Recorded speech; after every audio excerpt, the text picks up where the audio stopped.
১৩তম জাতীয় সংসদ নির্বাচনের মনোনয়নপত্র বাতিলের সিদ্ধান্তের বিরুদ্ধে আপিলের শেষ দিন আজ সকাল ১০টা থেকে বিকেল ৫টা পর্যন্ত আগারগাঁওয়ের নির্বাচন সচিবালয় প্রাঙ্গণে নির্ধারিত ১০টি বুথে আজও আপিল করা যাবে। এর আগে গত ৫ জানুয়ারি সোমবার থেকে রিটার্নিং কর্মকর্তার সিদ্ধান্তের বিরুদ্ধে আবেদন শুরু হয়।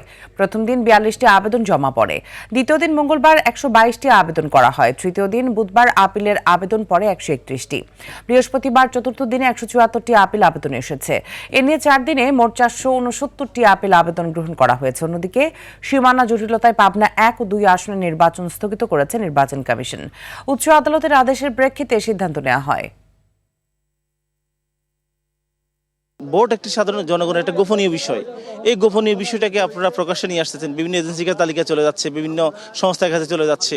তাহলে আর আমাকে যে তারা সমর্থন করছে তাদের তাহলে গোপনীয় থাকলো কোথায়?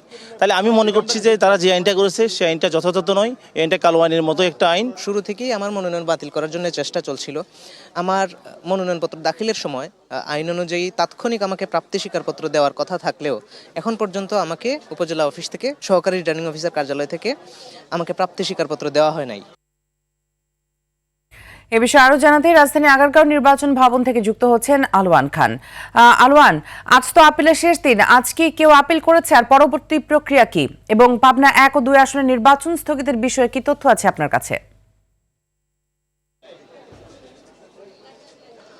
মিতু, আজকে হচ্ছে ত্রয়োদশ সংসদ নির্বাচনে বাতিল হওয়া প্রার্থীতা ফিরে পেতে কিন্তু আবেদন করছে, এবং আবেদনের যে প্রক্রিয়া সে প্রক্রিয়ার আজকে পঞ্চম দিন।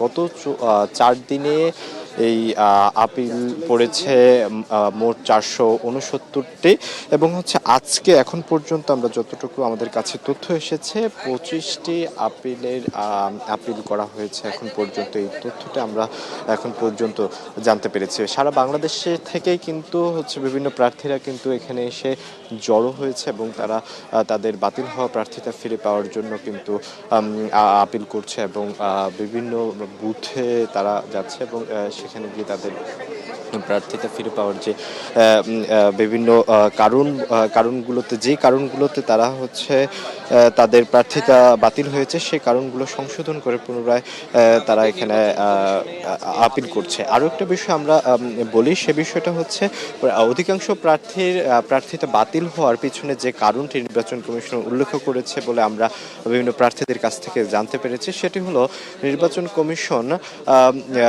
যে ১% সমর্থকের স্বাক্ষর নেওয়ার কথা ছিল, সেখানে বাতিল হওয়া অধিকাংশ প্রার্থীদের কিন্তু সে 1% স্বাক্ষরের বিষয়টি কিন্তু ওনারা স্বচ্ছতা দেখাতে পারেনি। এই জন্য কিন্তু প্রার্থীতা বাতিল হয়েছে, এবং তাদের এই বিষয়টা সংশোধন করেই কিন্তু আজকে পুনরায় তারা আপিল করছে, এবং সে আপিলের বিষয়টি সংশোধন হবে আগামী ১২ থেকে ১৮ জানুয়ারি। এই সময়ের ভিতরে কিন্তু প্রার্থীরা তাদের যে আপিল হওয়া যেই বিষয়টা সে বিষয়টা সংশোধন হবে, এবং তাদের প্রার্থীতা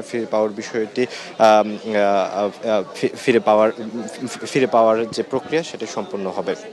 এবং আরও একটা বিষয় জানিয়ে রাখি, সেটি হচ্ছে পাবনা ১ ও ২ আসনের যে সংসদীয় আসন, সেখানে সীমানা নির্ধারণের জটিলতার কারণে কিন্তু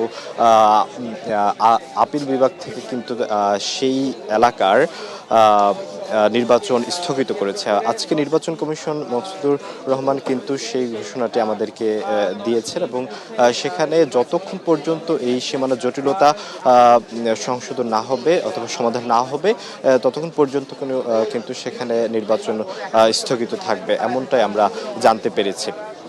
মিতু, এই ছিল নির্বাচন কমিশন থেকে সর্বশেষ। ধন্যবাদ আপনাকে।